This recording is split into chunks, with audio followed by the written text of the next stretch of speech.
नमस्कार दोस्तों। रिसेंटली एक बहुत बड़ा डेवलपमेंट हुआ कुछ ऐसा है कि पहली बार दो ट्रेन रशिया के कुजबाज रीजन से कोयला लेके केमेरो रीजन से international north south transit corridor में जुड़ी, जिसके बाद आईएनएसटीसी के माध्यम से ये कोयला पहली बार भारत पहुंचा है। अब जनरली अगर आप आईएनएसटीसी की बात करते हो तो आपके दिमाग में आता है ये वाला रूट जो रेड कलर के अंदर दिखाई दे रहा है, जिसके अंदर इंडिया, फिर ईरान, फिर अजरबैजान और फिर रशिया देखने को मिलते हैं।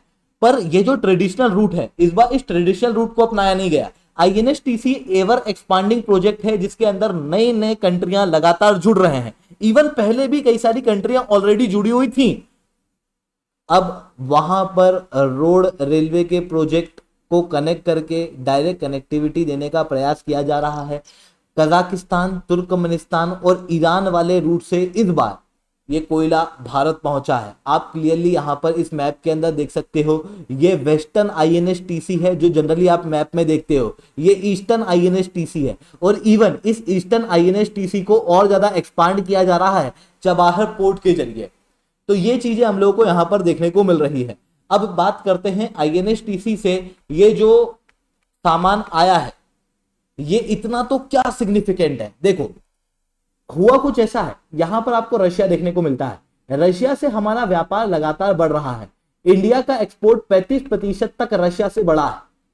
वहीं रशिया का एक्सपोर्ट भारत के अंदर और तेजी से बढ़ रहा है क्योंकि ऑयल और नेचुरल गैस रशिया से भारत की तरफ आ रहे हैं। पर जनरली जब हम रशिया से सामान मंगाते हैं तो हम लोग ये समुद्री रूट लेते हैं। इस समुद्री रूट के अंदर खतरा ये है कि यहां पर रशिया के दुश्मन बैठे हुए हैं। ऐसी कंडीशन में ये रूट कभी बंद हो सकता है। यहाँ पर कील कैनाल वगैरह के जरिए भारत का सामान या फिर रशिया का सामान कभी भी रोका जा सकता है, क्योंकि यूरोपियन यूनियन रशिया के ऊपर लगातार सैंक्शन लगा रही है। वहीं दूसरी तरफ ये रेड सी वाला रीजन है जहां पर हुतीज जो हैं वो लगातार अटैक कर रहे हैं। हालांकि हुतीज का अटैक रशियन वेसल पे नहीं हो रहा, बट उसके बावजूद भी क्योंकि इस रीजन में अटैक हो रहे हैं, ऐसी कंडीशन में जो जहाज जाते हैं उनकी इंश्योरेंस कॉस्ट बढ़ जाती है और जहाज महंगे हो जाते हैं। वहीं तीसरी तरफ यहां पर हॉर्न ऑफ अफ्रीका देखने को मिलता है, जिसके कारण से पायरेसी का खतरा बना रहता है।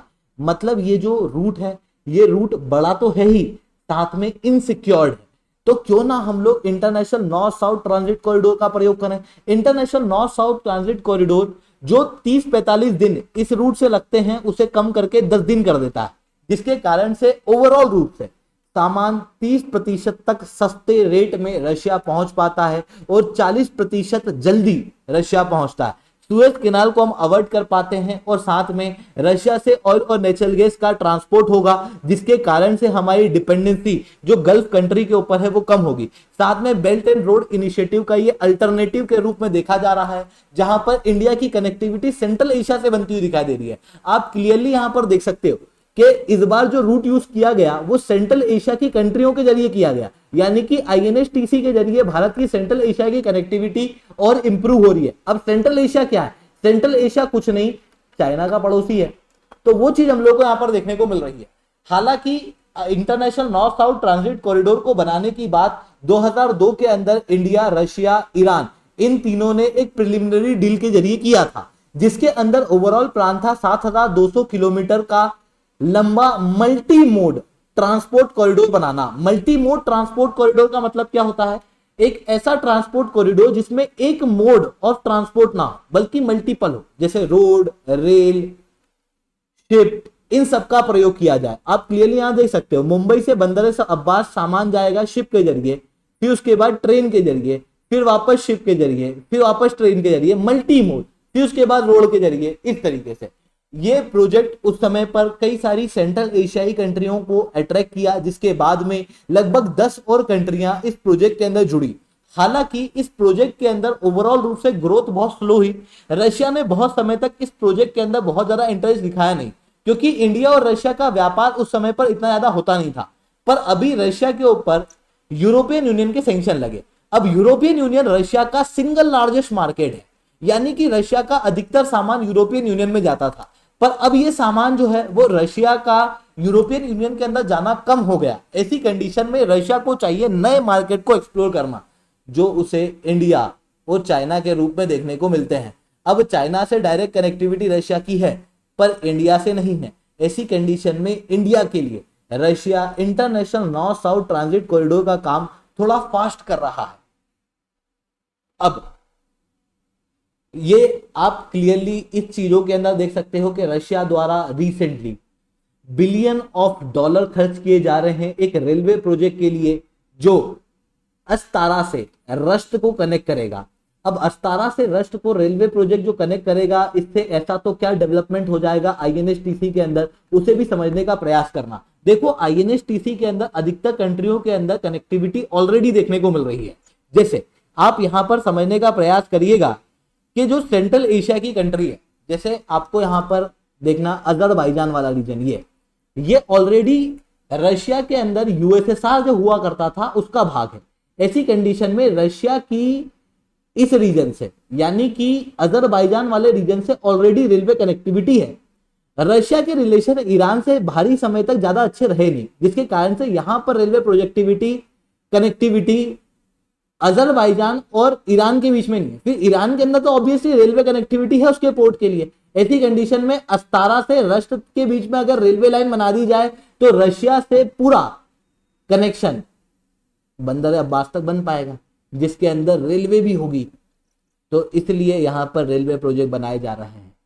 ईस्टर्न पार्ट के अंदर इतना कुछ ज्यादा डेवलपमेंट किया नहीं गया, बट उसके बावजूद भी सामान जो है भारत के अंदर आ गया। क्यों? क्योंकि ये सेंट्रल एशिया की कंट्री भी यूएसएसआर का भाग हुआ करती थी। क्योंकि यूएसएसआर का भाग थी, ऐसी कंडीशन में यहाँ पर कनेक्टिविटी ऑलरेडी है। बस कनेक्टिविटी किसके बीच में बैठानी है? ईरान और सेंट्रल एशियाई कंट्रियों के बीच में, और उसके बाद में सामान जो है भारत के अंदर आने की शुरुआत कर जाएगा। तो ये चीज हम लोग को यहाँ पर देखने को मिल रही है, जिसके कारण से सामान जो है वो भारत के अंदर आता हुआ अभी दिखाई दे रहा है। हालांकि ये जो international north south transit corridor है ये लगातार डेवलप हो रहा है। इसके अंदर नए नए कॉरिडोर और ज्यादा जुड़ते जा रहे हैं। जैसे चबाहर पोर्ट, जिसके ऑपरेशन अभी भारत ने अगले 10 साल के लिए ईरान से ले लिए हैं। इस चबाहर पोर्ट को भी आईएनएसटीसी का भाग बनाया जा रहा है, जिसके बाद चबाहर पोर्ट से ऑलरेडी कनेक्टिविटी जहेदान, जरांज, काबुल, इस मैप में देखना, इसके जरिए अफगानिस्तान के अंदर है। ऐसी कंडीशन में international north south transit corridor की कनेक्टिविटी डायरेक्ट अफगानिस्तान के अंदर आएगी। अब अफगानिस्तान को आप इस बड़े मैप के अंदर देखो तो आप प्राप्त करोगे, यहां पर देखना, यह है अफगानिस्तान। अब अगर मैं चबाहर पोर्ट से इस रीजन को जोड़ देता हूं जो ऑलरेडी जुड़ा हुआ है, उसके बाद यहां पर सेंट्रल एशिया के अंदर भारत की कनेक्टिविटी और बेहतर हो जाएगी, जिसके कारण से भारत का सामान इजीली सेंट्रल एशिया के अंदर भी पहुंच पाएगा, जिसकी वजह से international north south transit corridor Bharat के लिए एक बड़ा वरदान साबित होने वाला है। अब आप अगर ये सेंट्रल एशिया की कंट्रियों को देखोगे तो इनके पास में भी भारी मात्रा में ऑयल, नेचुरल गैस और कई सारे ऐसे रिसोर्सेज हैं जो अभी तक अनएक्सप्लोर है। जैसे कजाकिस्तान के पास में दुनिया के सबसे बड़े यूरेनियम रिजर्व देखने को मिलते हैं। वहीं ये सेंट्रल एशिया क्योंकि चाइना के पड़ोसी देश हैं, तो जैसे चाइना भारत के पड़ोस में इंफ्रास्ट्रक्चर प्रोजेक्ट बनाता है, भारत को डर लगा रहता है। ऐसी कंडीशन में अगर भारत भी चाइना के पड़ोसी देशों के अंदर इसी तरीके से अगर इंफ्रास्ट्रक्चर प्रोजेक्ट बनाएगा तो ऑब्वियसली उससे चाइना को खौफ देखने को मिलेगा। तो ये चीजें हम लोगों को यहाँ पर देखने को मिल रही है। हालांकि इसके पहले भी international north south transit corridor से कुछ सामान भारत के अंदर आया था, पर ये जो कॉरिडोर यूज किया गया था ये वेस्टर्न कॉरिडोर था, ईस्टर्न कॉरिडोर नहीं था। अभी जो सामान लाया गया है ये ईस्टर्न कॉरिडोर से लाया गया है। हालांकि international north south transit corridor के अंदर कुछ कमियां भी देखने को मिलती हैं, कुछ चैलेंजेस हैं, इंफ्रास्ट्रक्चर डेफिसिट है, क्योंकि अधिकतर इंफ्रास्ट्रक्चर यूएसएसआर के समय का बना हुआ है। Standard custom clearance, streamline documentation, intermodal transfer, ये प्रॉपर रूप से डेवलप नहीं हुए, क्योंकि अभी हास्टी रूप से इस प्रोजेक्ट को चलाया जा रहा है। साथ में प्रोजेक्ट के अंदर प्रोग्रेस काफी स्लो है। 2002 के बाद अब जाके सामान जो है वो आने जाने लगा है। वहीं नगोर्नो काराबाख वाले रीजन जैसे कई सारे डिस्प्यूट जो है वो इस रीजन के अंदर देखने को मिल रहे हैं, क्योंकि ये सेंट्रल एशिया का रीजन है, मिडिल ईस्ट का रीजन है। ऐसी कंडीशन में कॉन्फ्लिक्टिंग जोन जो है वो इस रीजन के अंदर देखने को मिलते हैं। आई होप ये सारी बातें आप लोगों को समझ में आई होंगी। लेक्चर अच्छा लगा तो लाइक करना, लेक्चर बहुत अच्छा लगा तो नीचे 7 कमेंट करना। यूपीएससी सीएससी की तैयारी करना है इंडिया के टॉप एजुकेटर से। अगर आप लोगों को ऑफलाइन क्लासेस के अंदर जुड़ना है तो आप लोगों के पास में बहुत अच्छा मौका है। अनअकैडमी अब केवल ऑनलाइन नहीं रहा, अनअकैडमी अब ऑफलाइन भी आ चुका है। दिल्ली के करोलबाग, मुखर्जी के अंदर, प्रयागराज के सिविल लाइंस के अंदर ऑलरेडी हमारे सेंटर्स खोले जा चुके हैं। अगर आप चाहते हो तो हमारे सेंटर्स के ऊपर विजिट कर सकते हो, जहां पर इंडिया के टॉप एजुकेटर, यानी कि आपको ये एजुकेटर हमारी ऑफलाइन क्लासेस के अंदर सबसे कम रेट में सबसे अच्छी क्वालिटी के कोर्स के अंदर पढ़ाएंगे, तो आप बिल्कुल से हमारे ऑफलाइन कोर्स के अंदर जुड़ सकते हो। इसके अलावा अगर आप लोगों को यूपी पीसीएस की भी तैयारी करना है तो भी आप हमारे प्रयागराज वाले सेंटर को विजिट कर सकते हो। अगर आपको लगता है कि अरे यार मैं जाके विजिट नहीं करना चाहता, मेरे को कोई घर पे आके बता दे कि यार या फिर घर पे फोन पे ही बता दे कि देखो ये चीज हम लोगों को देखने को मिल रही है इस ऑफलाइन कोर्स के अंदर, तो आप नीचे डिस्क्रिप्शन के अंदर एक लिंक प्राप्त करोगे, उस लिंक को क्लिक करना, हमारी टीम आपको रीच आउट करेगी, कंप्लीट गाइडेंस आप लोगों को इस कोर्स के लिए देगी। आपको हमारा ऑफलाइन सेंटर देखना है तो इस वीडियो को एंड तक देखना।